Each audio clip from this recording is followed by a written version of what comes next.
Bonjour à tous, bienvenue pour ce webinaire France Asso Santé et Réseau Santé Qualité Risque Hauts-de-France. Je vous souhaite à tous la bienvenue et un très bon webinaire aujourd'hui sur le thème « Le rôle du représentant des usagers dans la certification des établissements ». Conscient de l'enjeu que représente la certification dans vos établissements de santé, on a souhaité, en partenariat avec le réseau Santé Qualité Risque, pouvoir vous proposer ces petits temps de 2 heures en matinée de découverte de la certification et plus particulièrement de votre rôle en tant que RU dans celle-ci. Rôle qui, j'espère que vous le savez et vous l'apprendrez sûrement aujourd'hui, est de plus en plus important. Donc, on pourra le découvrir. Je vois que j'ai déjà des bonjours dans le chat. Je sais que vous avez réussi à le prendre en main. Pour les autres, je précise, donc il y a en bas de votre écran une petite case chat ou une case question. Donc, n'hésitez pas à discuter avec nous via le chat, à poser vos questions. Les intervenants pourront y répondre tout au long de la session de présentation d'aujourd'hui. Je précise que le diaporama sera mis à disposition. Cette session sera mise en replay. Je le mettrai dans le chat par la suite. On a une page sur notre site internet qui reprend la précédente session de ce webinaire qui a eu lieu en février dernier. Et le replay d'aujourd'hui sera aussi ajouté. Et puis, si jamais vous avez des collègues RU qui sont intéressés, qui auraient des questions qui n'auraient pas été balayées dans les précédentes sessions, une prochaine session sera proposée le 9 novembre. Donc, le contenu reste assez sensiblement identique en termes de présentation. Les questions pourront varier. Donc, toutes ces informations sont disponibles sur notre site internet. Je vous remettrai la page tout à l'heure à disposition. Et je profite aussi pour vous parler d'un autre webinaire qu'on va proposer en partenariat avec le réseau Santé Qualité Risque en septembre prochain. On a décidé de vous proposer un webinaire sur le thème « Comment m'impliquer dans la semaine sécurité patient en tant que RU dans mon établissement de santé ». Donc, ce webinaire-là sera proposé le mardi 26 septembre de 10h à midi. Je vous mettrai toutes les informations aussi dans le chat pour vous inscrire, donc n'hésitez surtout pas. On sera toujours sur le même format, donc une présentation via cette plateforme avec une interactivité possible via questions et chat sur le côté. Donc, je ne vais pas parler beaucoup plus longtemps. Je vais vous souhaiter tous un très bon webinaire. Et je vais laisser la parole donc à Élodie Ducrot et Laurine Dutoit pour le réseau Santé Qualité Risque qui vont me rejoindre sur scène et procéder à la présentation et pouvoir répondre à toutes vos questions sur la certification. J'attends Laurine et Élodie pour lancer ce webinaire. Bonjour.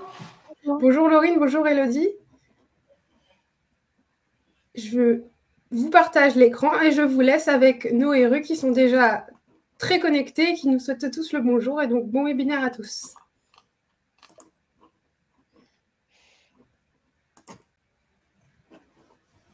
Alors, bonjour à tous. Donc, bienvenue du coup pour ce webinaire qui vous parlera essentiellement de la certification. L'idée aujourd'hui, c'est vraiment de vous sensibiliser, de vous montrer qu'est-ce que la certification en établissement de santé, comment vous allez pouvoir du coup vous impliquer dans cette certif. Donc, avant de commencer, si vous... là, il n'y a pas de micro, pas de caméra, mais si vous souhaitez prendre la parole, n'hésitez pas, il y a un petit chat sur le côté. N'hésitez pas à poser vos questions sur le chat. On y répondra en cours de webinaire. Donc, l'idée aujourd'hui, c'est de vraiment vous présenter la certification en établissement de santé. Quel est votre rôle du coup? Comment vous allez pouvoir vous impliquer dans cette certification? Et du coup, les points clés de la nouvelle certification, donc certification qu'on appelle V2023.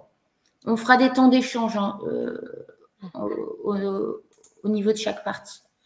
Donc, avant de commencer, une petite présentation du réseau Santé Qualité Risque. Je ne sais pas si certains connaissent. Donc, le réseau Santé Qualité Risque, c'est vraiment ouvert aux professionnels, aux établissements et services sanitaires et aux médico-sociaux de la région des Hauts-de-France. Donc, on a 148 adhérents, donc 57% en Nord-Pas-de-Calais, 43% en Picardie. Donc, voilà, peut-être que vos établissements sont adhérents chez nous.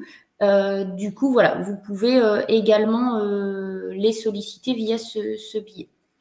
Donc, l'engagement du réseau, c'est bien de contribuer au développement du management par la qualité et la gestion des risques en santé.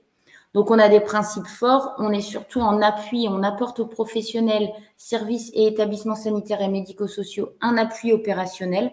On propose des groupes de travail, des groupes d'échange, des webinaires comme aujourd'hui pour aider les établissements lors de la certification. On développe des expériences innovantes et des projets pilotes. On mutualise et on valorise les expériences et expertises régionales. Là aussi, on fait beaucoup de retours d'expérience, etc. On garantit l'expertise des intervenants du réseau. On a également une partie formation qui nous permet d'avoir des intervenants qui peuvent du coup intervenir dans vos établissements pour vous préparer à l'assertif lors d'un accompagnement ou pour réaliser des formations. On renforce et on partage la culture d'évaluation et de sécurité en santé et on intègre du coup l'usager comme co-acteur de la qualité et de la sécurité des soins. Donc, on a vraiment une volonté de s'inscrire dans une démarche de proximité et de réponse aux besoins de nos membres. Donc, voilà, les établissements de santé sont adhérents chez nous et on n'hésite pas du coup à les solliciter pour savoir un petit peu ce dont ils ont besoin et ce qu'on peut mettre en place au niveau de la région. Donc, on a 2 missions différentes. Donc, on a une mission pour nos adhérents uniquement. Donc là, c'est le RSQR, le réseau santé qualité risque. Et on a une mission pour tous les professionnels de la région. Là, c'est notre mission SRA, donc en lien avec l'ARS. Donc, pour nos adhérents uniquement, on réalise des audits croisés, des enquêtes régionales, l'audit croisé prise en charge médicamenteuse, par exemple, des enquêtes régionales, des groupes de travail, des appuis au groupement, des projets nationaux via la FORAB, des formations, des accompagnements, etc. Des SOS qualité, si votre établissement se pose une question et se dit mince, par exemple, il nous manque, comment on peut faire pour élaborer telle ou telle procédure, il peut nous envoyer un petit mail. Si nous, on a dans nos bases de données, on peut lui renvoyer directement. Sinon, on fait appel du coup à l'ensemble de nos adhérents. On lance un SOS qualité et chacun peut répondre. Et du coup, ça permet de mutualiser les outils. Et ensuite, on a notre mission donc SRA avec l'ARS, où là, on a des appuis aux événements indésirables graves, des rencontres régionales, des formations un peu plus ciblées, des accompagnements, des projets régionaux et on participe du coup aux instances régionales. Alors, pour commencer, donc, qu'est-ce que la certification ? Donc, la certification, c'est piloté par la Haute Autorité de Santé. Peut-être que certains ont déjà entendu parler de la HAS, on la présentera du coup juste après. Donc, elle concerne tous les établissements de santé, hôpitaux et cliniques, publics et privés. Donc, l'idée, c'est d'évaluer la qualité et la sécurité des soins, donc surtout pour améliorer du coup la qualité des prestations. Donc, cette certification va s'intéresser à la fois à la prise en charge et à l'expression du patient usager, et au pilotage de l'établissement. On ira voir également ce qui se passe au niveau du pilotage. Donc, c'est un dispositif d'évaluation externe qui est indépendant et obligatoire. Donc, la certification a lieu tous les 4 ans. Donc, la HAS, vous avez peut-être déjà entendu parler. Donc, c'est une autorité publique indépendante à caractère scientifique. Donc, elle a été créée le 13 août 2004 donc, par la loi relative à l'assurance maladie. Et donc, l'objectif pour la HAS, c'est de développer la qualité dans le champ sanitaire, social et médico-social au bénéfice des personnes. Donc, l'idée, c'est la HAS travaille aux côtés des pouvoirs publics dont elle éclaire la décision, donc avec les professionnels, pour optimiser leurs pratiques et organisations, et du coup au bénéfice des usagers dont elle renforce la capacité à faire leur choix. En fait, la HAS va venir dans l'établissement pour la certification, et ensuite, du coup, il va y avoir du coup ce résultat qui va se retrouver du coup public, et du coup, voilà, vous allez avoir le score de chaque établissement au niveau de la région. Donc, pourquoi la certification ? C'est d'apporter une réponse pertinente et équilibrée aux attentes des usagers, donc connaissance du niveau de qualité et de sécurité des soins d'un établissement de santé, des professionnels de santé via l'outil de management interne et l'amélioration des pratiques, et des autorités de tutelle. Donc, vraiment un rôle de régulation par la qualité. Donc, qui est certifié ? Donc, c'est tous les établissements de santé, que ce soit des établissements publics ou privés, et quelle que soit leur taille et leurs activités. Médecine, chirurgie, santé mentale, hospitalisation à domicile, etc. Donc là, je vois une personne qui intervient en disant rue au centre hospitalier de Saint-Quentin, certification en septembre. Donc voilà, normalement, chaque établissement a sa date de certification. Alors, comment se passe la visite ? Donc, la visite dure en moyenne 2 à 5 jours.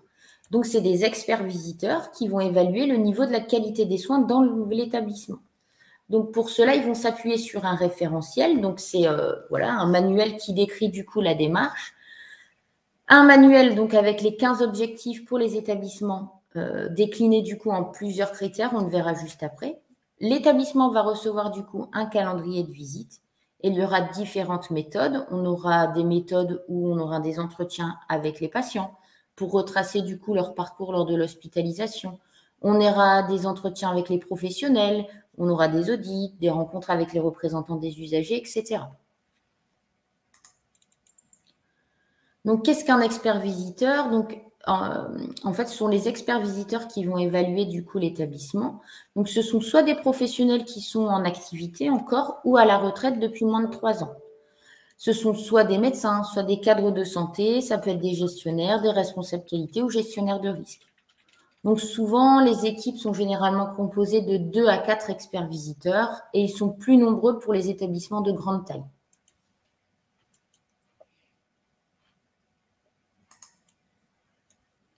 Donc, qu'est-ce que le manuel de certification? Donc, ce sera vraiment le socle du dispositif de certification, où du coup, il sera listé les objectifs et les critères que doit satisfaire l'établissement de santé, et donc tous les éléments nécessaires à leur compréhension et leur évaluation. Donc, on le verra juste après, on va vous mettre un petit exemple. Et cette approche, du coup, facilite ainsi son appropriation. Donc, par les professionnels et les représentants des usagers, vous pouvez du coup vous appuyer sur ce référentiel pour réaliser l'évaluation interne de manière du coup autonome. Et vous pouvez vous servir du manuel de certification comme outil de pilotage de l'amélioration continue de la qualité. Et du coup, c'est vraiment ce manuel que les experts visiteurs auront comme document de référence lors de la visite.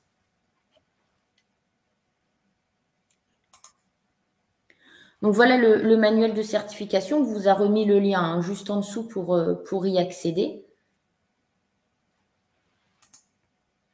Et donc si on prend par exemple, un exemple sur la prise en charge de la douleur, donc en fait vous pouvez retrouver dans ce manuel le critère 1.2-08, le patient bénéficie de soins visant à anticiper ou à soulager rapidement sa douleur. Alors comment les experts du coup vont évaluer ce critère sur le terrain?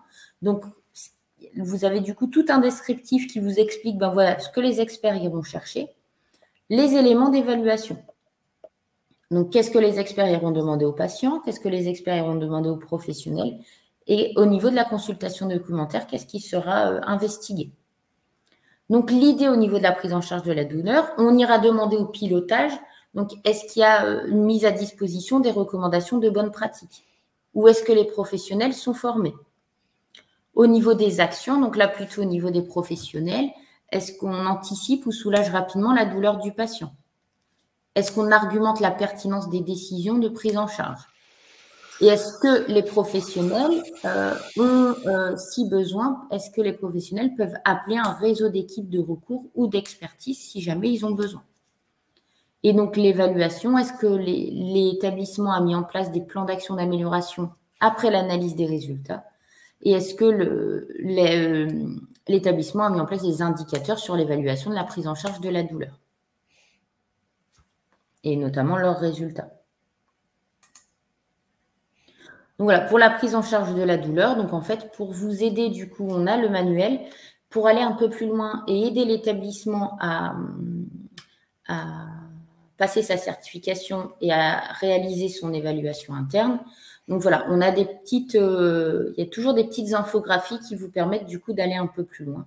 Donc voilà, là au niveau de la mise en œuvre dans la prise en charge de la douleur, donc on recherche et on mesure la douleur, on traite la douleur, on met en place pluriprofessionnellement la stratégie de prise en charge, on réévalue le patient, si nécessaire, on a recours à un réseau d'expertise. Voilà, et donc recherche et mesure de la douleur, évaluation adaptée à la situation clinique du patient, donc avec une échelle bien définie. Et donc on trace dans le dossier. Donc là, c'est vraiment ce qui va être attendu par les experts visiteurs lors de la visite de certification. Ensuite, donc, quels sont les résultats de certification? Donc, il y a 4 niveaux. Établissement certifié avec mention, donc là, une nouvelle visite sous 4 ans. Établissement certifié, nouvelle visite également sous 4 ans. Établissement certifié sous condition, là, la visite est reprogrammée entre 6 et 12 mois. Et établissement non certifié, la visite est reprogrammée entre 12 et 24 mois. Et ensuite, il y aura une diffusion publique des résultats sur le site internet de la HAS, donc sur Scaliscope. Je vous invite à du coup y jeter un petit coup d'œil. Vous allez pouvoir avoir un aperçu des résultats. Une diffusion auprès de l'Agence régionale de santé et une diffusion à l'établissement. Est-ce que vous avez des questions jusqu'à maintenant? Alors, dans le chat, il y a effectivement 2 questions, notamment: peut-on participer à ces jours de certification? On va y répondre juste après. Et il y a une autre question, représentant au centre hospitalier de Saint-Quentin, en certification en septembre, j'ai demandé le questionnaire de l'HAS GR11 21 252. Il est très technique. Avez-vous le décodeur? Je ne sais pas de quel questionnaire vous parlez. Bah oui. Après, si c'est les questions qui sont posées aux représentants des usagers, effectivement, dans le manuel de certification, c'est page 283 où il y a les exemples. La HAS a formulé les exemples de questions qui seront posées aux représentants des usagers à un temps donné qu'on va voir juste après. Donc j'espère que ça peut répondre à votre question. Parce que le code de la grille que vous donnez, c'est une code issu de Calista, donc la plateforme de comment dire, de discussion entre les établissements et la HAS. Et c'est vraiment le code technique et c'est des grilles en plus propres à chaque établissement. Donc voilà, j'espère avoir répondu à votre question à ce moment par rapport à ça. Et de toute façon, là, dans le déroulement, on va voir un petit peu plus en détail comment les représentants des usagers peuvent être associés au moment de la certification. Et ensuite, il y a une question via l'onglet questions aussi. Ah, pardon. Quelles conséquences si l'établissement est non certifié? Les conséquences si l'établissement est non certifié, c'est déjà en termes d'autorisation, enfin déjà comme on vient de voir, il y a le rapport est envoyé à l'ARS, il y a une diffusion publique, donc c'est une mauvaise image qui est diffusée. Après ça veut dire effectivement que les attendus en termes de qualité, sécurité des soins ne sont pas atteints. Donc ça veut dire énormément de travail pour consolider tout ça. Il peut y avoir un impact en termes d'autorisation et après de tout ce qui va être au niveau de l'activité de l'établissement. Enfin, un petit impact, hein, parce que ça ne fera pas fermer un établissement, mais par contre, il y aura un regard accentué sur l'établissement par rapport à la qualité et la sécurité des soins. Oui, et du coup, l'établissement, si il est non certifié, j'ai remis la diapo, mais il y a une visite qui est reprogrammée entre 12 et 24 mois. Et donc là, par contre, je pense que c'est avec, comme le disait Elodie, hein, le rapport est diffusé au niveau de la HAS et aussi de l'Agence régionale de santé. Je pense que l'Agence régionale de santé prendra du coup sous son aile cet établissement pour l'aider à un petit peu améliorer des choses. Mais oui, les conséquences, c'est au niveau des activités. Est-ce que du coup, l'établissement ne va pas perdre une ou deux activités qui semblent du coup un peu plus en danger, quoi.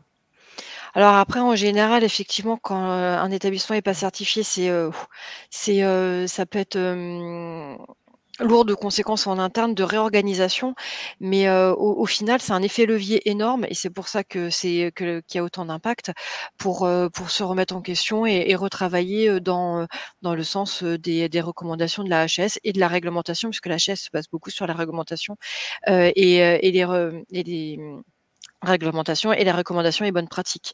Donc même si au moment où l'établissement reçoit le verdict, c'est un peu dur, derrière, ça peut faire qu'un effet bénéfique sur la remise en question et la remise en avant, toujours dans le but d'améliorer la qualité et la sécurité des soins. Donc on a une autre question. Représentant des usagers dans un établissement privé en cours de certification, audit en octobre, cabinet conseil pour la préparation de l'audit. Ce cabinet n'évoque que la partie qui concerne les représentants des usagers et les usagers et aucunement le reste du référentiel. Les représentants des usagers sont-ils concernés que par la partie du référentiel ou de son intégralité ? Alors, au moment de la pareil, je devance un petit peu ce qu'on va présenter juste après. Ouais. Au moment de la visite, effectivement, ça sera assez ciblé puisque les temps de visite sont très courts. Donc voilà, c'est assez cadré.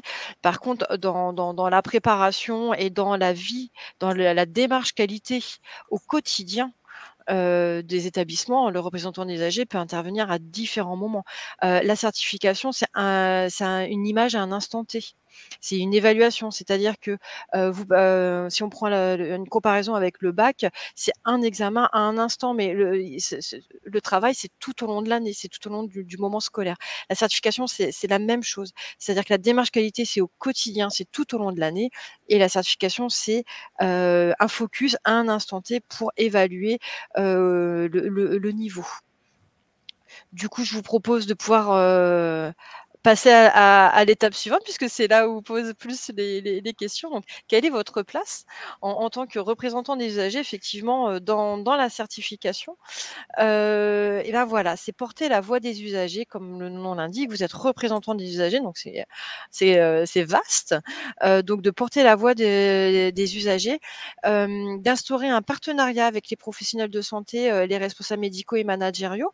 Effectivement, l'arrivée des représentants des usagers dans les établissements de santé, c'était pour avoir un regard extérieur, parce qu'effectivement, quand on est professionnel de santé, on est dans son quotidien et on est voilà, on est focus sur son métier. Même s'il y a tout un tas d'éléments pour avoir on a les patients devant nous, on a leur entourage, on a les questionnaires de satisfaction, on a tout un tas de choses qui peuvent nous donner des informations.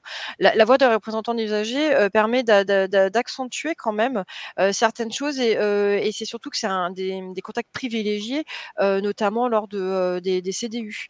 Donc voilà, donc c'est là où la partie partenariat s'instaure. C'est-à-dire que ça peut être des discussions, ça peut être des points de vigilance, ça peut être travailler ensemble sur de la prévention ou de l'information à donner aux patients. Enfin, voilà, il peut y avoir plusieurs manières d'instaurer ce partenariat entre représentants des usagers et établissements.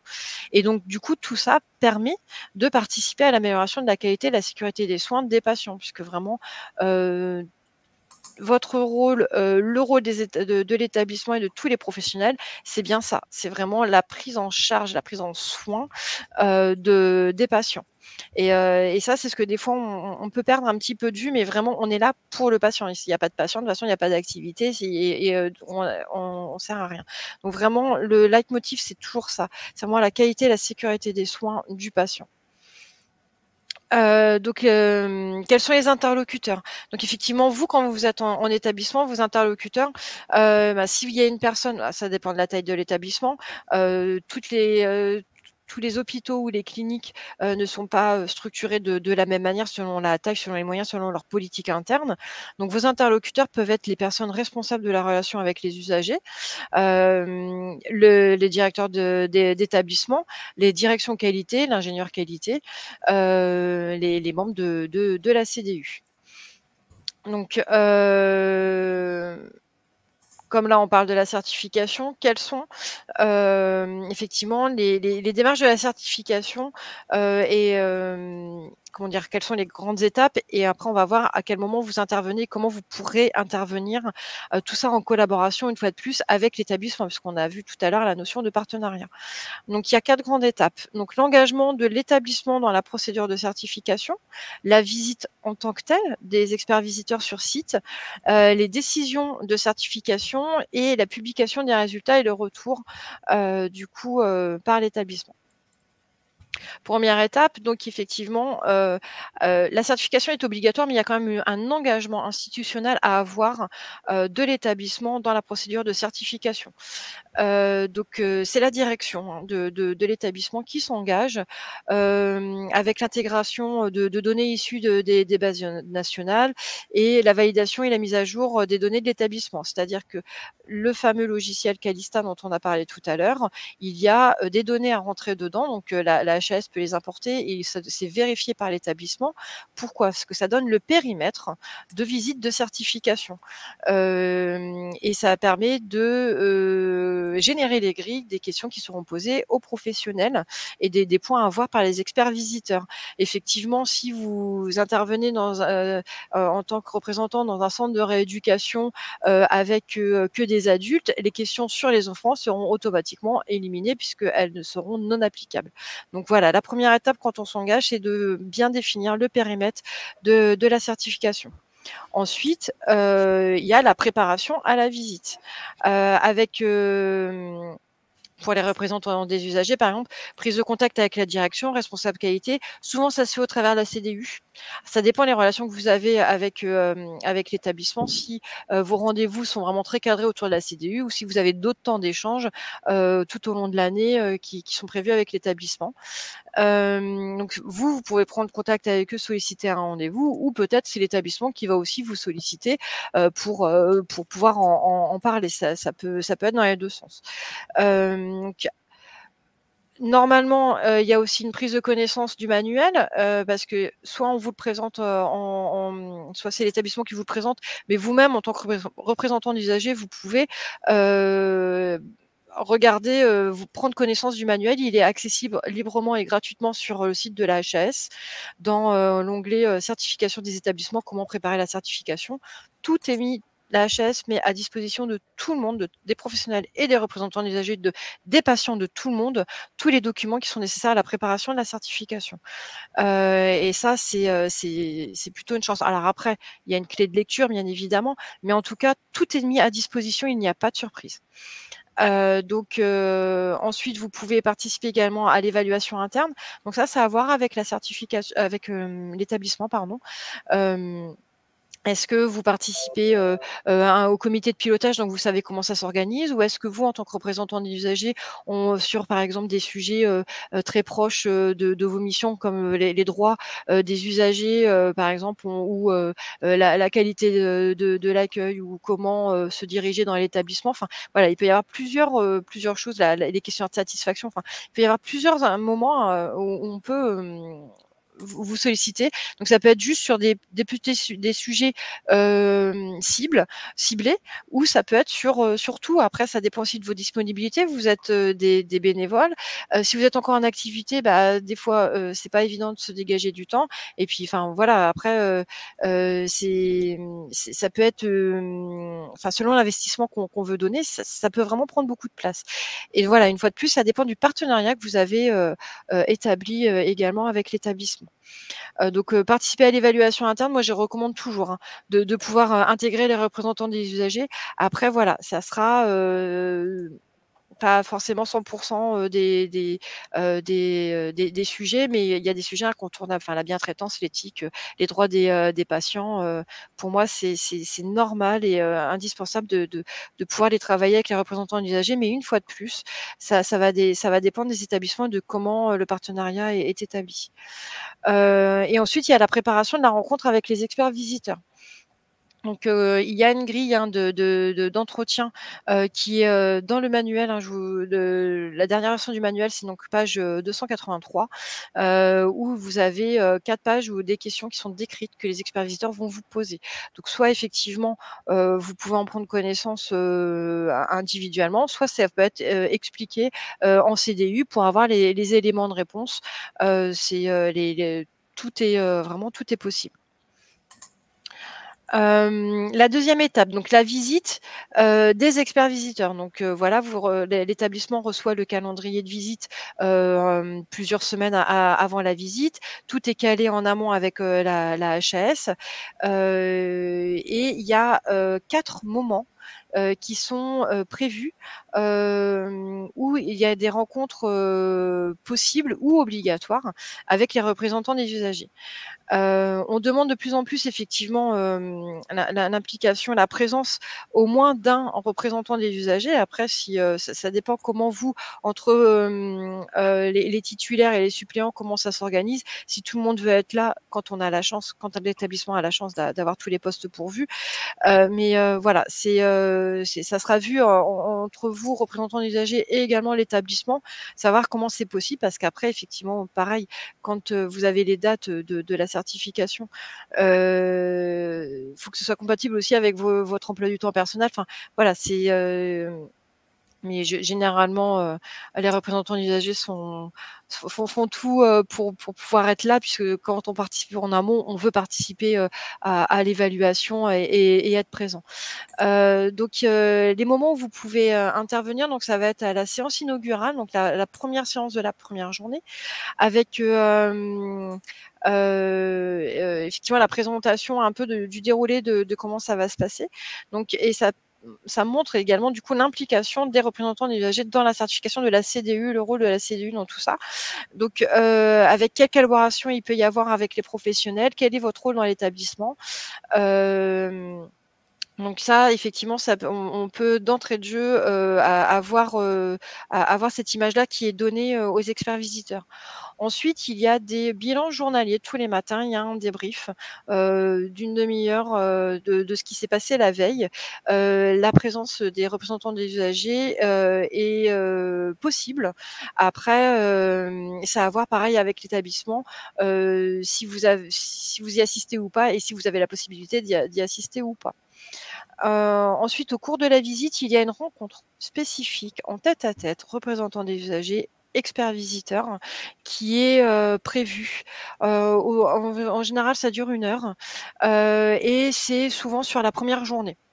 Comme ça, les experts visiteurs, vous allez en rencontrer un, peut-être 2, vous ne rencontrerez pas forcément toute l'équipe à ce moment-là, puisque l'emploi du temps est très dense et pendant que, il y a plusieurs évaluations qui sont faites en parallèle. Et donc, c'est vraiment un moment privilégié de discussion avec eux, où les experts visiteurs vont vous poser des questions sur est-ce que vous connaissez les indicateurs, les taux de satisfaction, est-ce que vous participez à l'élaboration du programme qualité par rapport aux résultats des évaluations, est-ce que vous avez connaissance des événements indésirables graves, comment on vous implique dans la démarche au quotidien de la qualité et de la sécurité des soins, mais par rapport à votre feedback, à votre retour, et est-ce que votre voix est entendue, la voix des représentants des usagers et des associations, puisque là, effectivement, on est vraiment sur la partie usager au sens général. Et donc voilà, donc avec le recueil de l'expérience des représentants des usagers, l'expérience patient prend de plus en plus de place, mais le représentant usager, voilà, parce que ça va être un des critères du manuel de certification, mais voilà, le temps privilégié d'interview du représentant des usagers apparaîtra, parce que c'est vous qui représentez du coup les patients et leur entourage, est vraiment établi dès les premières journées, dès la première journée de visite. Et enfin, il y a la séance de restitution. Donc le dernier jour de la visite, avec la participation à la présentation des résultats temporaires. C'est-à-dire que ce sont des résultats à chaud suite à la visite de certification, où il y a un premier rapport de certification qui sera établi, envoyé à l'établissement, qui a un droit de réponse, qui a un droit de retour. Et ensuite, le rapport de la visite plus les réponses de l'établissement passeront en commission, et c'est seulement après le passage en commission qu'il y aura le rapport définitif. Donc, vous êtes totalement invité à la séance de restitution avec tous les professionnels de l'établissement, où là, c'est juste une présentation, hein, il n'y a pas de discussion, et les experts visiteurs vous présentent les résultats de ce qu'ils ont vu sur le temps de visite. Donc là, petit extrait du manuel de certification avec le guide d'entretien avec les représentants des usagers. Petit extrait des questions qui peuvent vous être posées par les experts visiteurs. Donc, par exemple, sur le recueil de l'expression des patients, les résultats des différentes enquêtes de satisfaction des patients, donc par exemple les ATIS, les questionnaires de sortie, vous sont-ils communiqués ? Contribuez-vous à leur analyse? Participez-vous à l'élaboration d'autres enquêtes de satisfaction? Et là, ils vont vous prendre votre point de vue et ils le confronteront avec les réponses de ce qu'ils vont demander aux professionnels et à l'encadrement. Ensuite, autre question, l'implication dans l'établissement. Considérez-vous avoir été accueilli et intégré lors de votre arrivée dans cet établissement? Si oui, comment? Effectivement, si vous venez d'être nommé dans les nominations de décembre 2022 ou que vous êtes là depuis 10 ans, c'est pas vous n'avez pas le même comment dire, vous ne réagissez pas de la même manière dans l'établissement. Mais en tout cas, ça n'empêche qu'il y a une intégration à avoir est-ce qu'on vous a fait visiter les locaux? Est-ce qu'on vous a expliqué comment ça fonctionnait? Ou vous êtes arrivé, c'est avec un ancien représentant usager que vous avez eu les informations? Comment s'est passée vraiment votre intégration? Est-ce que c'était froid? Est-ce que c'était vraiment dans la bienveillance, dans le partenariat? Et ça, vous pourrez vous exprimer dessus. Assistez-vous régulièrement aux instances réglementaires? Donc la CDU, il peut y avoir aussi une invitation au niveau du CLIN, du CLUD, enfin voilà, il peut y avoir, ça dépend une fois de plus comment est structuré l'établissement sur les autres comités commissions en dehors de la CDU qui là, voilà, c'est impératif que vous soyez présent, invité et puissiez être présent. Quel rôle avez-vous dans ces comités? Effectivement, est-ce que c'est actif, passif? Est-ce que vous pouvez être force de proposition? Est-ce qu'on vous écoute quand vous êtes force de proposition? Et vos propositions, donc, sont-elles prises en compte? D'autres exemples de questions posées sur la participation aux actions relatives aux événements indésirables. Donc ça, depuis l'arrêté de 2016, il y a ce volet-là qui s'est ouvert par rapport aux représentants des usagers. Donc, avez-vous accès dans un délai raisonnable aux courriers, plaintes et réclamations? Sinon, pourquoi? Êtes-vous informé des réponses apportées par l'établissement? Avez-vous connaissance des événements indésirables associés aux soins? Des résultats des enquêtes de satisfaction d'ISATIS. Donc c'est vrai que c'est quand même assez large. Êtes-vous associé à l'analyse des retours d'expérience des patients et usagers? Bah oui, effectivement, s'il y a des choses qui sont faites en interne, est-ce qu'à un moment donné, vous en avez connaissance? Surtout si ça touche directement le patient et les usagers. Et participez-vous aux évaluations des plans et des actions entreprises et de leur suivi? Voilà, est-ce que vous êtes sollicité pour réaliser des évaluations, des observations ou mettre en place quelques actions ou pas du tout et vous avez juste un bilan annuel? Voilà, la marge de l'investissement peut être ou de la place qu'on vous laisse peut être vraiment variable. 3e étape, la décision de certification. Donc c'est ce que je vous disais un petit peu d'avance. Donc la HAS va émettre un rapport de visite de certification. L'établissement, s'il y a des points qui ne leur conviennent pas ou qui sont mal formulés ou voilà, ça peut arriver. Donc, a le droit de transmettre ses observations après la réception du rapport pour essayer de diminuer l'impact si nécessaire, notamment s'il peut y avoir des fiches anomalies ou juste pour être au plus juste de ce qu'il y a sur le terrain. Et enfin, c'est donc la commission de certification qui émet la décision finale par rapport aux observations et au rapport de certification. Donc, c'est pour ça que les experts visiteurs vous donneront jamais un résultat de certification le dernier jour de la certification, le dernier jour de la visite. C'est pas possible. Ils vous donneront la tendance de ce qu'ils ont vu, mais ce sera en aucun cas le résultat final. Et enfin, dernière étape, la publication des résultats. Donc, où il y aura une diffusion publique des résultats sur le site internet de la HAS et accessible également par Caliscope, diffusé à l'Agence régionale de santé comme on l'a dit tout à l'heure et à l'établissement. Une fois que l'établissement le reçoit en interne, il y a tout intérêt à ce que ce soit communiqué très largement auprès de tous les collaborateurs, vous y compris. Donc au niveau de la CME, bien évidemment, mais également au niveau de la commission des usagers ou toute autre instance de l'établissement. Donc, parce que cela permet de vous d'inclure les représentants des usagers dans le plan d'action d'amélioration. Comme ça, vous avez vraiment l'image du résultat de la certification. Donc pour toutes ces raisons, je pense que vous avez déjà pas mal d'éléments de réponse sur pourquoi s'impliquer dans la certification. Effectivement, Tout ça pour renforcer donc les droits collectifs et individuels des usagers, puisque comme l'usager, le patient est au cœur de la démarche du métier des établissements, mais également au cœur de la démarche de certification. C'est pour ça qu'effectivement, c'est important de pouvoir s'investir, s'impliquer, donc faire connaître et faire évoluer la représentation des droits des usagers, donc favoriser la collaboration représentants d'usagers et professionnels de santé. D'ailleurs, il y a des questions qu'on pose aussi directement aux patients, savoir s'ils connaissent les représentants d'usagers, à quoi sert la CDU. C'est dans les deux sens.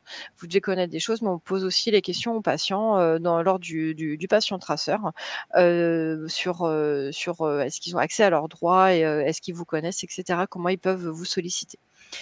Donc ensuite, il y a contribuer à la transparence de la procédure, puisque vous apportez un regard extérieur sur comment est la démarche qualité de l'établissement de santé. Donc il y a également, ça favorise la confiance en la certification. Effectivement, comme c'est basé sur des retours, des points de vue qui en les croisant avec, vos points de vue croisés avec ceux des professionnels, ça permet d'obtenir une photographie plus complète de la situation de l'établissement et donc du coup de ses forces et de ses faiblesses. Il y a, quand il y a une réelle implication des représentants d'usagers, ça se ressent avec la collaboration avec les professionnels, ça favorise la résolution des dysfonctionnements constatés dans l'établissement. Effectivement, sur une situation, quand on a plusieurs points de vue, c'est très enrichissant et ça permet d'avoir des solutions plus pertinentes, en tout cas d'être sûr de rien avoir laissé de côté.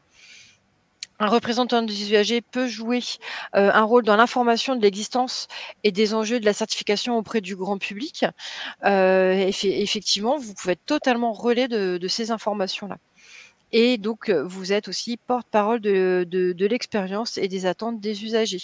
Donc, les usagers seront, les patients seront interviewés, mais vous aussi. Et du coup, vraiment, les deux font qu'il y a l'expérience et les attentes qui seront remontées au moment de la certification. Donc, ça permet également de participer à l'ouverture d'un nouvel espace de dialogue et d'information lié à la démarche qualité et sécurité des soins, et notamment avec la promotion d'une approche centrée sur le patient. J'en parle depuis le début, mais c'est vraiment une volonté forte de la Haute Autorité de Santé on a vu l'évolution des certifications et c'est vraiment une volonté de plus en plus forte et très affirmée. Donc, ça coïncide avec les missions de la CDU. Ça tombe bien quand même, il y a une cohérence. Ça permet d'enrichir la mise en œuvre des méthodes, notamment celle du patient traceur, et ça assure la prise en compte de l'expression des usagers et de la valeur accordée à cette expression. Parce qu'effectivement, on y va crescendo, hein. La première étape, ça a été de recueillir l'expression des usagers. Oui, mais c'est bien de la recueillir. Après, il faut l'analyser, il faut en faire quelque chose, il faut la valoriser et faut en tirer des choses positives pour toujours s'améliorer. Donc là, effectivement, on est complètement dans cette démarche. Donc s'impliquer toujours, pourquoi? Donc il y a les 3 grandes étapes, donc entre représentants des usagers pour forger son point de vue. Donc ça vous permet de rassembler les informations qui sont disponibles, de les analyser collectivement et de produire une synthèse envoyée à l'établissement. Donc ça peut être fait avec l'établissement ou vous-même de votre côté pour préparer la certification, de dire voilà nous les éléments que l'on a. Ou alors ça permet aussi de travailler avec l'établissement pour dire que l'établissement puisse vous dire voilà nous les éléments que l'on a, que on vous les a dit tout au long de l'année, voilà un petit peu la synthèse de tout ce que l'on a, que vous pouvez présenter, qu'on porte à votre connaissance pour que vous puissiez présenter à la certification. Donc la relation également avec les professionnels, donc pour participer à la préparation, donc participer aux différentes méthodes, rien n'empêche que les représentants des usagers puissent participer à la méthode de la personne du patient traceur. Ça, c'est tout à fait possible d'être un évaluateur interne, selon, voilà, une fois de plus, comment vous êtes organisé en interne, votre partenariat avec l'établissement, mais c'est tout à fait possible. Donc de participer à la définition des actions d'amélioration et les modalités de suivi, donc de participer activement au PACS, même si c'est le PACS CDU, mais en tout cas de pouvoir participer activement à certaines actions, et également de participer au projet des usagers. Donc ça, on va faire un focus juste après. Le projet des usagers, il y a une montée en exigence de la HAS et de vigilance de la HAS sur ce point-là en particulier. Et enfin, avec les experts visiteurs, donc effectivement, il est vraiment recommandé que vous puissiez participer à la séance inaugurale.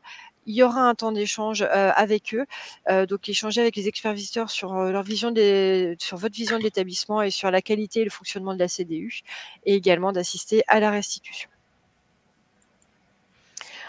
Donc, d'autres exemples de comment participer, de comment s'impliquer, alors je dirais dans la démarche quotidienne de la qualité, et du coup, a fortiori, dans la participation à la préparation de la certification.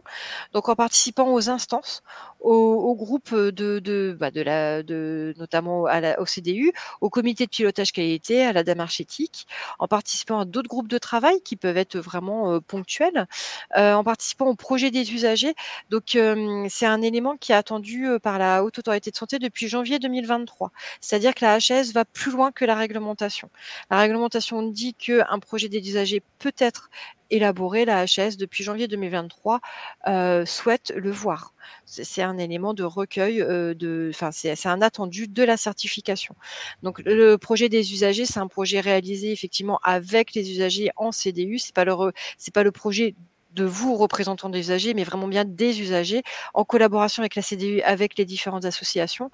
Mais voilà. Et du coup, le côté collaboration avec les établissements de santé, avec le lien avec le projet d'établissement. Enfin, voilà, toutes les ramifications se font et tout se crée, tous les liens se créent par cela. Donc, effectivement, il y a une rencontre qui est proposée avec les usagers. Donc, en participant à des visites d'établissement, donc vous pouvez, vous, avec votre regard neuf, extérieur, avoir des observations possibles sur la signalétique, l'accessibilité, l'ergonomie, le bruit, la disponibilité des ascenseurs, en termes d'hygiène, effectivement, est-ce qu'il y a de la solution hydroalcoolique, la présence de poubelles, le suivi des actions d'amélioration. Ça peut être assez vaste, hein. En participant en tant qu'observateur à des audits réalisés par l'établissement, dans la phase de préparation de la visite ou dans l'analyse des résultats. En utilisant des ressources d'information mobilisables, donc comme le registre des réclamations. Et effectivement, il y a énormément de sources d'informations dans les réclamations, dans les lettres de satisfaction aussi, puisque effectivement, on a tendance toujours à regarder ce qui reste à faire, mais on peut aussi valoriser, et il sert même recommandé, de valoriser tout ce qui est déjà fait, bien fait et reconnu, donc par les lettres de satisfaction. Et donc effectivement aussi, les lettres de recommandation. Les résultats des questionnaires de satisfaction, et également, les questionnaires à la sortie, les enquêtes auprès des usagers. Enfin voilà, c'est vraiment beaucoup, beaucoup de sources différentes que vous pouvez utiliser pour avoir vous-même l'image, et savoir ce qui se passe dans l'établissement. Donc, en participant à l'analyse également et la synthèse anonymisée des événements indésirables, c'est important effectivement que vous ayez connaissance également de ce pendant-là. Et comme je vous disais, petit focus représentant au niveau du projet des usagers. Donc, il est écrit textuellement dans le manuel de certification: le projet des usagers est formalisé et articulé avec le projet médical et soignant. Voilà l'attendu de la Haute Autorité de Santé. Donc, pour vous aider à ça, et l'établissement va sûrement vous solliciter si ce n'est pas déjà fait, il y a une boîte à outils qui existe, parce que voilà, c'est bien beau de participer au projet des usagers, mais comment je m'y prends? Comment on s'y prend? Comment on s'investit en tant que représentant des usagers, en tant qu'établissement? Et donc il existe une boîte à outils où vous aurez le lien dans le support de présentation qui a été proposé en collaboration avec France Asso Santé et la structure régionale d'appui de Bourgogne-Franche-Comté. Et il y a également un kit, un guide HAS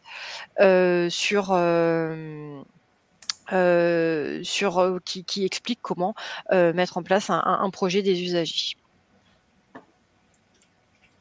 Voilà, donc j'ai été très bavarde, je vous ai dit plein de choses. Est-ce que vous avez des questions sur ce point particulier de votre rôle dans la certification? Ah, merci. Vous avez le lien du guide également dans le chat.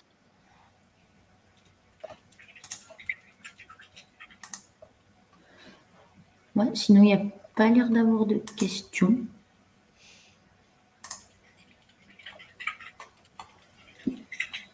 Après, c'est vrai qu'on vous donne quand même pas mal d'infos. Si jamais vous avez des questions, même après coup, n'hésitez pas à nous envoyer vos interrogations par mail ou par téléphone si vous souhaitez qu'on échange ensemble.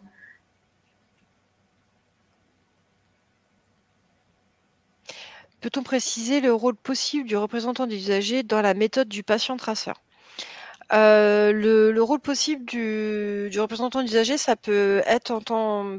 Il y a deux possibilités. Soit effectivement, vous êtes suffisamment à l'aise, vous êtes formé à la méthode et vous êtes suffisamment à l'aise pour pouvoir aller interviewer le patient et les équipes. La méthode du patient traceur, c'est en 2 phases, hein.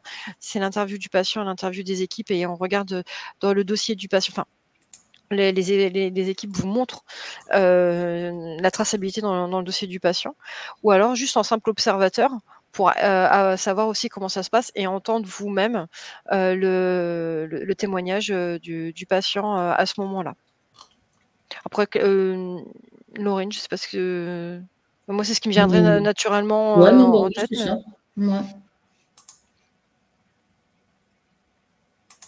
Et après, le rôle, c'est aussi effectivement, une fois que vous avez la restitution, selon ce qui en ressort de points positifs ou de points à améliorer, c'est d'être force de proposition dans l'analyse, de savoir ce qui pourrait être mis en place comme action pour justement pour améliorer certains points qui pourraient l'être.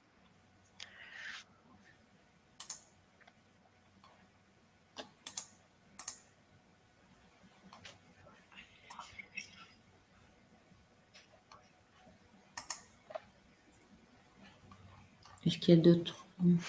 Il y a une personne qui est en train d'écrire, mais après...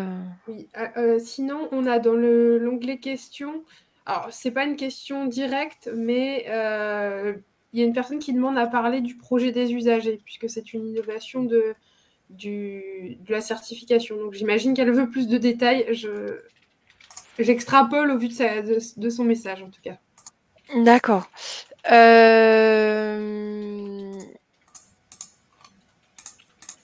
Je sais plus si on en parle après, Elodie, ou pas. Si on je sais plus. Je vérifie sur le PowerPoint. Pas plus que ça, parce que non. Non, c'est vrai qu'on n'avait pas prévu de détailler plus que ça le projet d'usager, puisque on a prévu une intervention. Après, je sais pas si c'est le moment où il faut qu'on en parle. Mais... Oui, on peut en parler. Après, ça sera sur un public un peu plus ciblé que notre auditoire du jour. Qu'aujourd'hui. Effectivement, on peut en parler. Donc, je te laisse teaser un petit peu la journée. Effectivement, le 26 juin, il y a une journée organisée par France Asso Santé où le réseau, le RSQR participe et on animera un atelier sur effectivement sur la certification et les représentants des usagers et avec particulièrement un focus sur le projet des usagers. Donc voilà, en atelier où vous pourrez c'est à destination des représentants des usagers, présidents et vice-présidents de CDU. Donc c'est vrai que vous n'êtes peut-être pas tous concernés.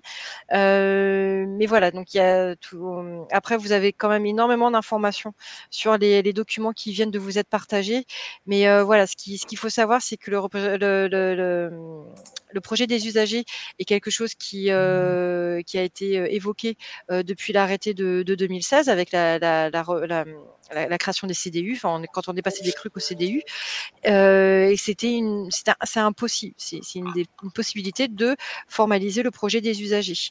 Le projet des usagers, c'est comment intégrer dans la vision du projet d'établissement la partie usager, pour coordonner vraiment entre la stratégie de l'établissement et de solliciter le point de vue également des usagers, donc au travers les membres de la CDU et des associations, pour coordonner tout ça, qu'il y a un lien entre vraiment le soin, la stratégie de l'établissement et sa philosophie et ses valeurs, et comment intégrer le point de vue des usagers dedans.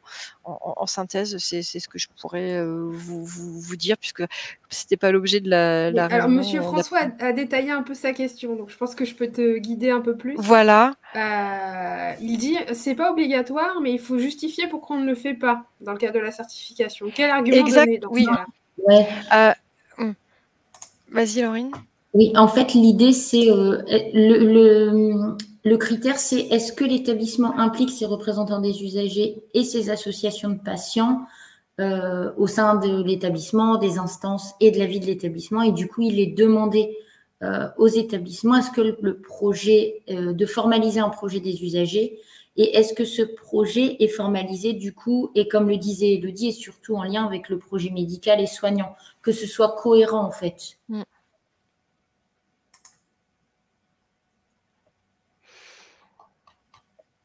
Donc ensuite, on a une petite réflexion.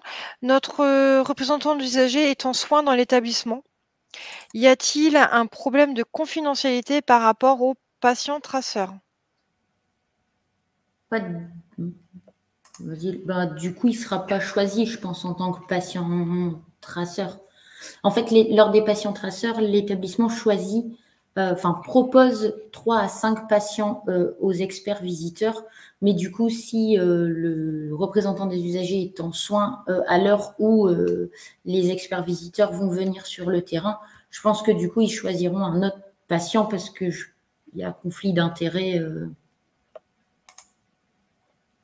Je ne sais pas si je me trompe, Elodie, mais je pense que ça se fera comme ça. Hein. Non, et puis après, après, en termes de confidentialité, c'est le problème de confidentialité que je comprends pas trop. Après, effectivement, si votre représentant d'usager est en soins, lui, il va vivre l'expérience patient à fond, hein. Et de toute façon, c'est pas parce qu'il est représentant d'usager qu'il n'a pas le droit d'être soigné. Donc, je ne comprends pas le problème de confidentialité qu'il puisse y avoir. Parce que il va être patient, donc il va vivre son parcours de patient. Et après, s'il aura l'occasion de revenir en tant que représentant des usagers, effectivement, il sera fort de ce retour. Il aura vécu des choses. Mais après, la confidentialité, c'est à chacun aussi de pouvoir la confidentialité lors de la participation à un patient traceur. Peut-être juste rappeler que le représentant des usagers est soumis au secret professionnel. Aussi, donc, oui, il y a voilà. pas de question à ce niveau-là, je pense. Non, c'est pour ça, parce que une chose est sûre, c'est que lors de la visite de certification, s'il est toujours patient, comme disait Laurine, sa particularité de représentant des usagers sera signalée et peut-être il ne sera pas interviewé. Si c'est dans le cadre d'une évaluation interne, effectivement, il est soumis à confidentialité. Alors peut-être il orientera les questions par rapport au vécu qu'il a eu, et en même temps, pour confirmer ou infirmer des choses que lui, savoir si c'était que pour lui ou s'il y a d'autres personnes qui l'ont vécu. Mais effectivement, ça n'empêche que s'il est évaluateur interne, il doit garder son impartialité d'évaluateur aussi. Et c'est donc la confidentialité. Du RU de représenter tous les usagers ont une pathologie, quelle que soit sa pathologie, son association. Il est là aussi pour représenter tous les usagers et veiller à la voix de tous les usagers. Donc, normalement, c'est dans les valeurs de la représentation de pas non plus trop orienter. Effectivement, il peut avoir des sensibilités en raison de son parcours. Pour autant, c'est ça. Veiller à ce que tout soit représenté, c'est aussi son travail de RU. Effectivement.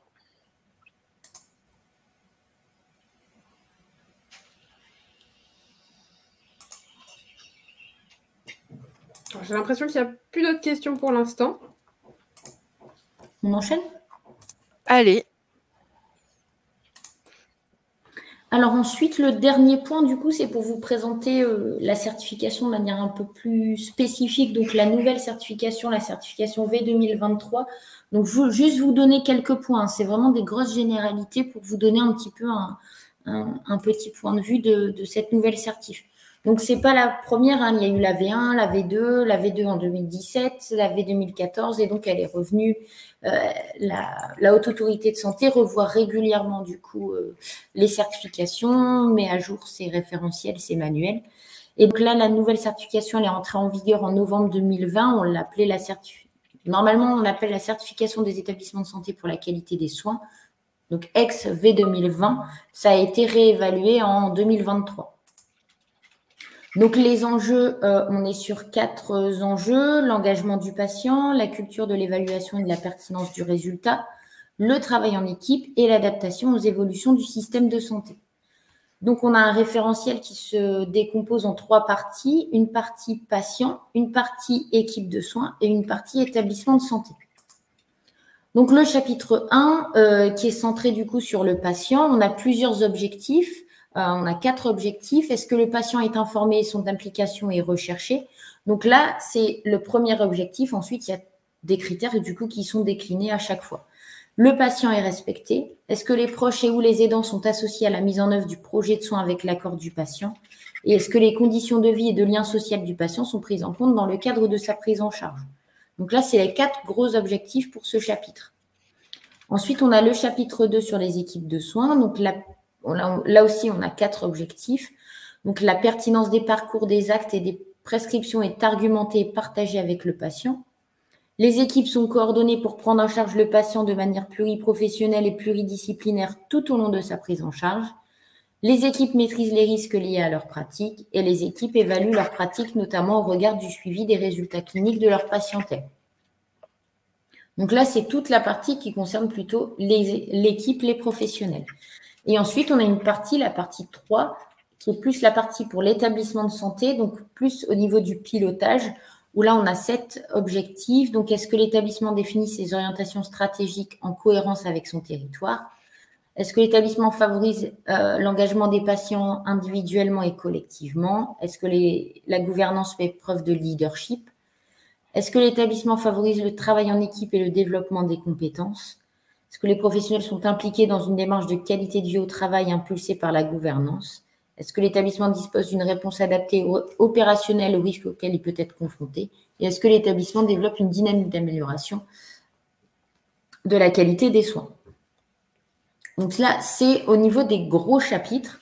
Donc, vous allez retrouver du coup chaque chapitre dans le manuel de certification. Et comme je le disais tout à l'heure, chaque chapitre est décliné en plusieurs objectifs, décliné aussi en plusieurs critères. Donc là, on le voit bien au niveau du manuel de certification. Si je reprends donc l'exemple 1, le chapitre 1 sur le patient, on a l'objectif 1.2, le patient est respecté. Et donc là, on a les critères du coup qui sont déclinés à chaque fois. Donc le patient est respecté, les experts visiteurs vont voir le patient bénéficie du respect de son intimité et de sa dignité. Est-ce que le patient mineur bénéficie d'un environnement adapté, etc.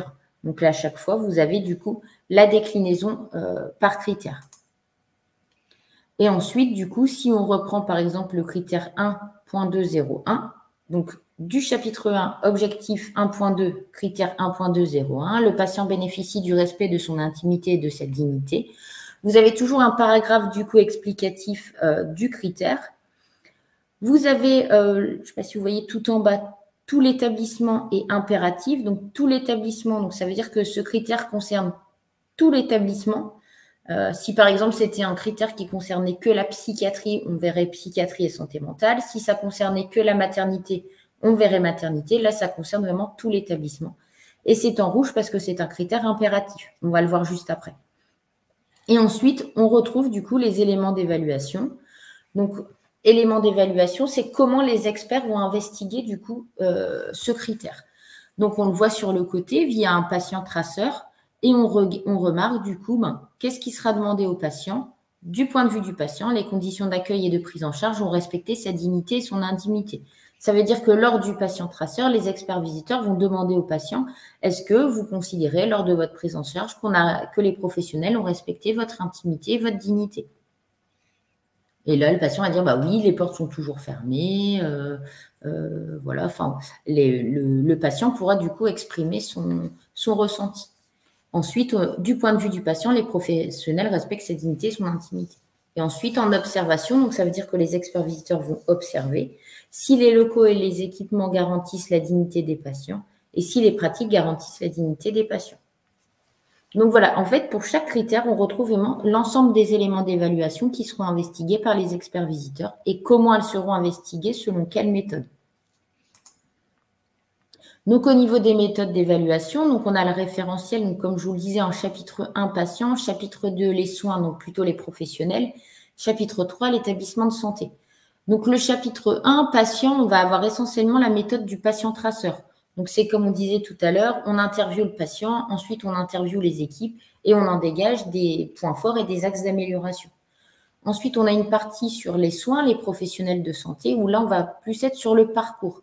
Comment les professionnels identifient le parcours du patient, comment ils prennent en charge du coup cette continuité et cette coordination des soins, avec plus ou moins des traceurs ciblés. Et l'établissement de santé, donc ce sera plus de l'audit système. L'audit système, en fait, c'est une méthode où on va regarder ce qui est mis en place au niveau du pilotage pour aller voir du coup si sur le terrain, c'est bien acquis et c'est bien compris, c'est bien mis en place. Et ensuite, il y a des observations du coup qui sont concomitantes à toutes les méthodes. Et les traceurs ciblés, c'est plus une méthode où on ira sur des thématiques plus spécifiques. La prise en charge médicamenteuse, etc. Le risque infectieux. Donc, pour faire un petit focus sur la méthode du patient traceur, donc ces évaluations patient-traceur, ils sont menées par des experts visiteurs médecins pour qu'on puisse avoir accès du coup au dossier patient. Et l'évaluation, du coup, est menée au moyen d'une grille d'évaluation qui est adaptée, du coup, au profil du patient, si c'est une personne âgée, etc.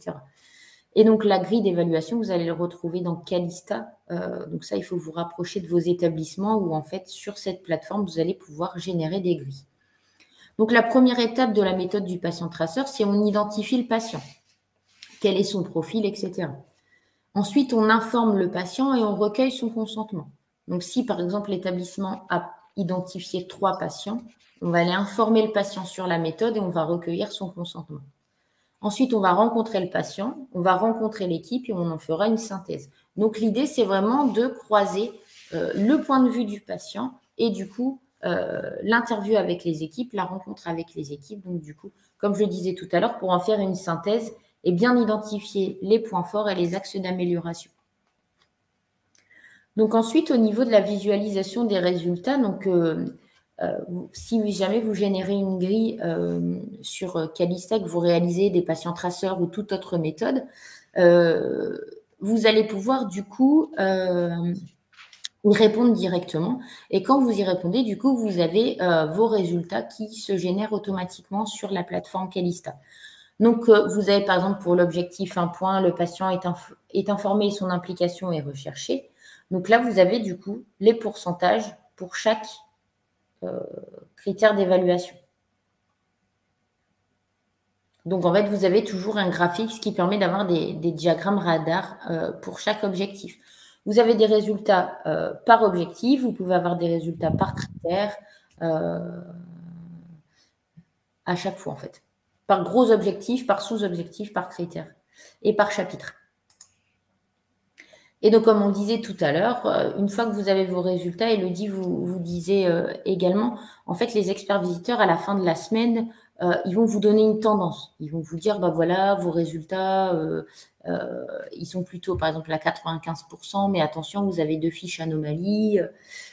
Du coup, il faut toujours attendre la publication des résultats parce qu'ensuite, la HAS organise une commission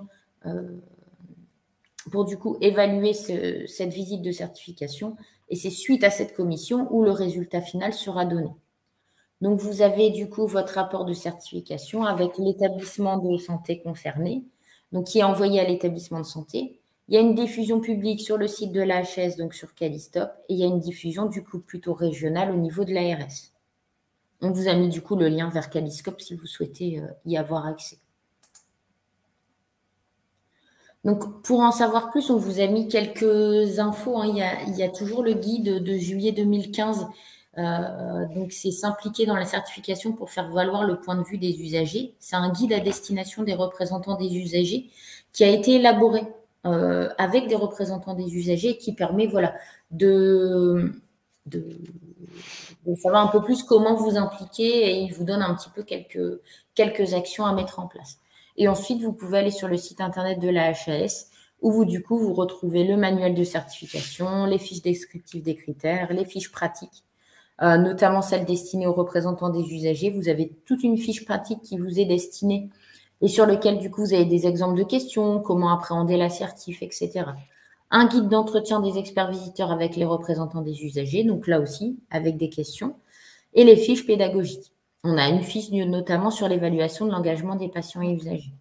Vous avez les modules de e-learning, vous avez aussi des supports de présentation, des documents d'information, des affiches. Donc voilà, c'est vraiment, si vous souhaitez avoir un peu plus d'infos et aller un peu plus loin sur la certification, vous avez toutes les informations sur le site internet de la HAS. Donc, je vous ai remis un petit peu les fiches pratiques donc destinées aux représentants des usagers et les guides d'entretien, donc que vous retrouvez du coup dans le manuel. Et là, donc, c'est les fiches pédagogiques avec l'évaluation de l'engagement des patients et des usagers et l'évaluation de la gestion des droits des patients. Est-ce que vous avez des questions? On va peut-être été un peu vite, hein, donc c'est vrai que vous avez eu pas mal d'infos aujourd'hui, donc n'hésitez pas si jamais d'ici quelques jours vous avez d'autres questions, n'hésitez pas à nous envoyer un petit mail, il n'y a aucun souci.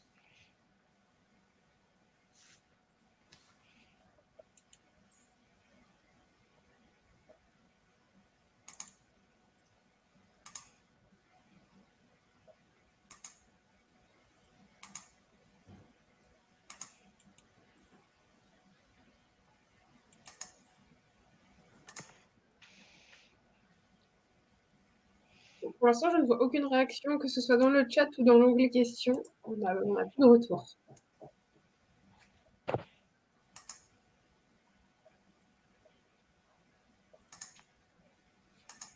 Donc, Élodie, Laurine, je pense que vous êtes arrivée sur la fin. Oui. J'invite les spectateurs et les participants dans le chat, si vous avez des questions, c'est le moment. Il vous reste une petite minute pour les poser et pour les adresser en direct. Et donc là, vous voyez les coordonnées donc, de l'équipe à France Asso Santé ou au réseau Santé Qualité Risque. Donc, n'hésitez surtout pas si vous avez des questions à l'avenir. Et puis, il y a encore une session de ce webinaire qui aura lieu en novembre. Donc, si d'ici là, vous êtes impliqué directement dans votre certification et que vous avez plein de questions, ça peut aussi être l'occasion de les poser en direct et de faire bénéficier aussi à l'ensemble des participants de votre expérience et des questions qui arrivent en vivant cette certification. Élodie, Laurine, est-ce que vous avez des choses à ajouter avant de conclure ce webinaire ? Non. Puis on vous a laissé tous les documents de référence, plus tout ce qu'il y a dans le chat. Donc, je pense que vous avez pas mal d'informations. Effectivement, il va falloir faire le tri. En tout cas, bon courage à vous et merci pour votre implication auprès des établissements parce que voilà, c'est indispensable de travailler en partenariat. Et donc, je réponds à une question du chat. Donc, comme je l'avais indiqué en introduction du webinaire, le diaporama, il sera disponible avec le replay sur notre site internet. Je remettrai la page dans le chat. Mais dans tous les cas, tout est mis en place. On a une page régionale avec une page dédiée à ces webinaires, les diaporamas et les replays de toutes les sessions. Donc, pour l'instant, on en aura 2 et toute celle de novembre sera aussi mise à disposition. Donc, n'hésitez pas à voir et revoir ces documents et ces vidéos. Voilà. Merci à tous. Je vois qu'on a des petits retours dans le chat, mais surtout des merci à vous. Aborder l'évaluation de la prise en charge du handicap pour les RU. Mais c'est une très bonne question. Élodie, Pour clôturer cette session, je pense que c'est important de parler d'un de nos outils. Mais voilà, effectivement, le RSQR et France Assos Santé, on a travaillé effectivement sur une grille d'évaluation de la prise en charge des personnes handicapées dans les établissements qui ont été grille qui a été envoyée à tous les présidents et vice-présidents de CDU représentants des usagers. C'est un outil qu'on a voulu pratique pour vous outiller, pour que vous puissiez participer, être force de proposition, pour dire moi je peux vous proposer de faire une évaluation et ainsi avec un regard extérieur voir comment ça se passe dans votre établissement, parce que des fois quand on est sur site, on se rend plus compte de tout. Et donc effectivement le lien de la checklist vient d'être mis dans le chat, merci. Donc voilà, c'est vrai que comme on disait, là on parle de la certification, mais la démarche qualité c'est au quotidien, et cet outil-là peut vraiment pouvoir vous aider et apporter votre regard extérieur à l'établissement pour pouvoir aider les établissements à s'améliorer en tout cas sur ce critère-là en l'occurrence. Oui, alors du coup j'en profite, bonjour à toutes et à tous, pour vous dire que cette checklist elle est disponible. N'hésitez pas à vous rapprocher de nous aussi si vous voulez en avoir des versions papier. On en a distribué déjà aux présidents et vice-présidents au RU qui sont présidents, vice-présidents de commission des usagers. Ça peut tout à fait être le fait de passer avec l'établissement. En fait, donc dans le lien qui vous a été transmis là dans le chat, vous avez un peu la démarche qui est proposée, c'est-à-dire comment prendre rendez-vous avec votre correspondant de l'établissement et avec l'ensemble des RU de la CDU pour faire ce passage, cette visite, je peux dire comme ça, de l'établissement, muni de la checklist pour vérifier un petit peu quels sont les critères qui sont respectés ou non sur la question de l'accès, de l'accessibilité, de la prise en charge des personnes en situation de handicap. Et c'est sur des points qui sont observables directement par une simple visite d'établissement. Voilà. Et tout cela, alors nous, il y a deux idées. La première, c'est de vous permettre à vous de finalement pouvoir au sein de votre établissement, vous poser spécialement cette question-là de la prise en charge des personnes en situation de handicap. Et après avoir passé la checklist, peut-être que ça vous donnera des idées de ce qui serait améliorable et de ce qui pourrait d'ailleurs peut-être, pourquoi pas, intégrer un projet des usagers. Voilà, c'est une piste qu'on lance comme ça. Et le deuxième objectif que l'on cherche à atteindre, c'est de pouvoir faire une synthèse de où en sont les établissements au regard de cette checklist. Donc, on vous propose également de nous renvoyer à France Assos Santé les résultats de la checklist. Donc, tous les éléments que je suis en train de vous évoquer sont dans le lien et on a fait un webinaire dédié à cette checklist. Donc voilà, j'ai vu aussi que le lien avait été partagé sur le replay du webinaire, la checklist des points observables par les représentants des usagers sur la prise en charge des personnes en situation de handicap. Et c'est, je pense que Elodie et Laurine, vous me contredirez pas pour dire que ce sont, pour construire cette checklist, vous vous êtes beaucoup inspiré des exigences de la certification et que ce sont des points en fait qui sont qui font partie en fait de la qualité et de ce qui est observable dans la certification. Donc en fait, le fait de passer cette checklist, c'est un exercice qui peut être intéressant en amont de la certification ou même post-certification. Enfin voilà, ça peut être à tout moment, mais ça peut complètement être lié à votre démarche globale de vérification de la qualité dans l'établissement en lien avec la certification. C'est ça. Tout à fait. Voilà, merci de la question et de l'opportunité de parler de cette checklist qui est un outil qui nous tient beaucoup à cœur à France Assos Santé et Réseau Santé Qualité Risque. Donc Donc voilà, c'était la petite ouverture post-webinaire, on va dire. Et bien sur ce, je pense qu'on a fait le tour. On n'a plus de réactions et en tout cas plus de questions dans le chat. On a surtout des remerciements. Donc moi, c'est à mon tour de vous remercier, Laurine et Elodie, pour cette participation à nos webinaires qui sont toujours très, très intéressants. J'ai déjà fait les deux et j'en apprends toujours un peu plus. Donc j'espère qu'il en est de même pour les représentants des usagers qui nous écoutent. Je vous souhaite à tous une très bonne journée. Je rappelle à ceux qui ont participé aujourd'hui que tout sera disponible en replay. Je vous ai mis les liens dans le chat. Donc, n'hésitez surtout pas à voir et revoir ces webinaires, ces diaporamas et toutes les autres documentations, notamment la checklist qui sont à disposition sur notre site internet. Donc, je vous souhaite à tous une très belle journée et merci encore pour ce webinaire à tous. Au revoir. Merci, bonne journée. Merci, au revoir, bonne journée. Au revoir.